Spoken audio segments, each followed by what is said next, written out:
রক্ষী বাহিনী বাংলাদেশের রাজনীতিতে এক তুমুল সমালোচিত নাম। রক্ষী বাহিনী নিয়ে বিতর্কের শেষ নেই। স্বাধীনতার ঠিক পরপরই সেই সময়কার মুজিব সরকার জাতীয় রক্ষী বাহিনী গঠন করেছিল। রক্ষী বাহিনী গঠনের ওই সময় যুক্তি হিসেবে বলা হয়েছিল মুক্তিযুদ্ধে অংশ নেওয়া বিপুল ছাত্র জনতার কর্মসংস্থান ও দেশের অভ্যন্তরীণ আইন শৃঙ্খলা রক্ষাই এই বাহিনী গঠনের উদ্দেশ্য। কিন্তু খুব দ্রুতই এটি বিতর্কিত হয়ে পড়ে। রক্ষী বাহিনী গঠিত হয়েছিল কিভাবে? ভারতের গোয়েন্দা সংস্থার তত্ত্বাবধানে গঠিত হয়েছিল এই রক্ষী বাহিনী। বিরোধী রাজনৈতিক কর্মীদের দমন পীড়নের কাজে এই বাহিনীকে ব্যবহার করার অভিযোগ ছিল। অভিযোগ আছে এটি একসময় পরিণত হয়েছিল সরকারি পেটোয়া বাহিনীতে। রক্ষী বাহিনী তৈরির শুরুটা কেমন ছিল? বিভিন্ন ঐতিহাসিকেরা বলছেন স্বাধীনতার পরপরই দেশে আইন শৃঙ্খলা পরিস্থিতির ব্যাপক অবনতি হয়েছিল। শুরুতে সরকার ইস্ট পাকিস্তান রাইফেলস বা ইপিআর সদস্যদের নিয়ে একটি মিলিশিয়া বাহিনী গঠন করতে চেয়েছিল, কিন্তু সমস্যা বাধে ইপিআরের অমুক্তিযোদ্ধা সদস্যদের নিয়ে।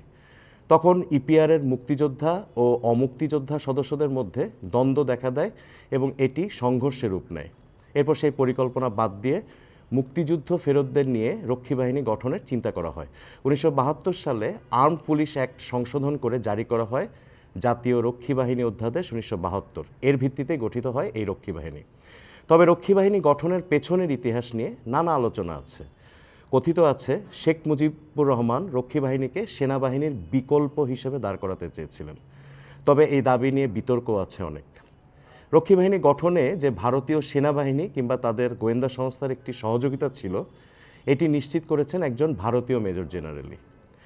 Phantoms in Chittagong the fifth army in Bangladesh নামের এক বইয়ে এ বিষয়ে লিখেছেন ভারতীয় সেনাবাহিনীর স্পেশাল ফ্রন্টিয়ার ফোর্সের মেজর জেনারেল এস উবান। তিনি এই বাহিনীর কর্মকর্তাদের প্রশিক্ষণ তত্ত্বাবধান করেছিলেন ভারতের দেরাদুন শহরে। উবান তার বইতে লিখেছেন রক্ষী বাহিনী গঠিত হয়েছিল মুজিব বাহিনীর সদস্যদের নিয়ে। এই বাহিনী গঠনের মাধ্যমে একদল বিশেষভাবে প্রশিক্ষিত এবং শেখ মুজিবুর রহমানের প্রতি অনুগত যোদ্ধাকে দেশের অভ্যন্তরে আইন শৃঙ্খলার দায়িত্বে নিয়োজিত করা হয়। তিনি অবশ্য দাবি করেছেন রক্ষী বাহিনী বাংলাদেশ সেনাবাহিনীর বিকল্প বা সমান্তরাল কোনো বাহিনী ছিল না। তার মতে রক্ষী বাহিনীর সদস্যরা ছিল সুশৃঙ্খল এবং কঠোর ও দক্ষ নির্বাচন প্রক্রিয়ার মধ্য দিয়ে তাদের রিক্রুট করা হতো। অবশ্য খুব অল্প দিনের মধ্যেই রক্ষী বাহিনী সাধারণ মানুষের জন্য স্বস্তির বদলে আতঙ্কের এক নামে পরিণত হয়। রাজনৈতিক প্রতিপক্ষের ওপর দমন পীড়নের অভিযোগ তো ছিলই, রক্ষী বাহিনীর সদস্যরা ক্ষমতার নানা অপব্যবহার করেছিলেন বলে অভিযোগ আছে। তারা বিভিন্ন অপরাধেও জড়িয়ে পড়েছিলেন। এসবের শিকার হয়েছিলেন অনেকেই।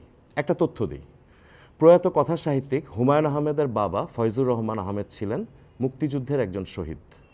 শহীদ পরিবার হিসেবে তারা ঢাকার পল্লবীতে একটি বাড়ি বরাদ্দ পেয়েছিলেন। সেই বাড়ি থেকে রক্ষী বাহিনীর এক সদস্য নাকি ক্ষমতার অপব্যবহার করে তাদের উচ্ছেদ করেছিলেন, এমনটা হুমায়ুন আহমেদ তার বইয়ে লিখেছিলেন। রক্ষী বাহিনী ছিল সরাসরি সরকার প্রধানের তত্ত্বাবধানে। শেখ মুজিব শুরুতে প্রধানমন্ত্রী ও পরে 1975 সালে বাকশাল গঠন করে রাষ্ট্রপতি হয়েছিলেন।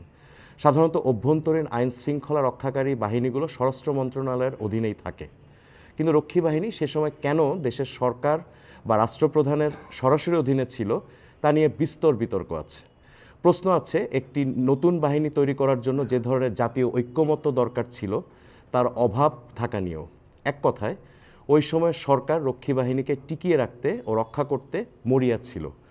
আর যখন একটি সরকার এ ধরনের বিতর্কিত বিষয়ে মরিয়া হয়ে ওঠে তখনই কিন্তু বাধে গণ্ডগোলটা। 1975 সালের 15ই আগস্ট সেনাবাহিনীর একদল বিপদগামী সদস্যের হাতে সপরিবারে নিহত হন শেখ মুজিব। অথচ ওই সময়টায় কোনো প্রতিরোধী গড়ে তুলতে পারেনি রক্ষী বাহিনী। ওই সময় ঢাকার শেরেবাংলা নগরে রক্ষী বাহিনীর ক্যাম্পে কয়েক হাজার রক্ষী মোতায়েন ছিল। সেনাবাহিনীর কয়েকটি ট্যাঙ্ক গিয়েই তাদের নিষ্ক্রিয় করে ফেলে, অথচ সেই ট্যাঙ্কগুলোর একটিতেও গোলা ছিল না। বিরোধী মত দমনে রক্ষী বাহিনী কাজে লাগলেও সরকারের পতনের মুখে সেই বাহিনী ছিল নিষ্ক্রিয়। শেখ মুজিব নিহত হওয়ার পর জাতীয় রক্ষী বাহিনীর সদস্যদের সেনাবাহিনীতে আত্মীকরণের মধ্য দিয়ে সমাপ্তি ঘটে এই অধ্যায়ের।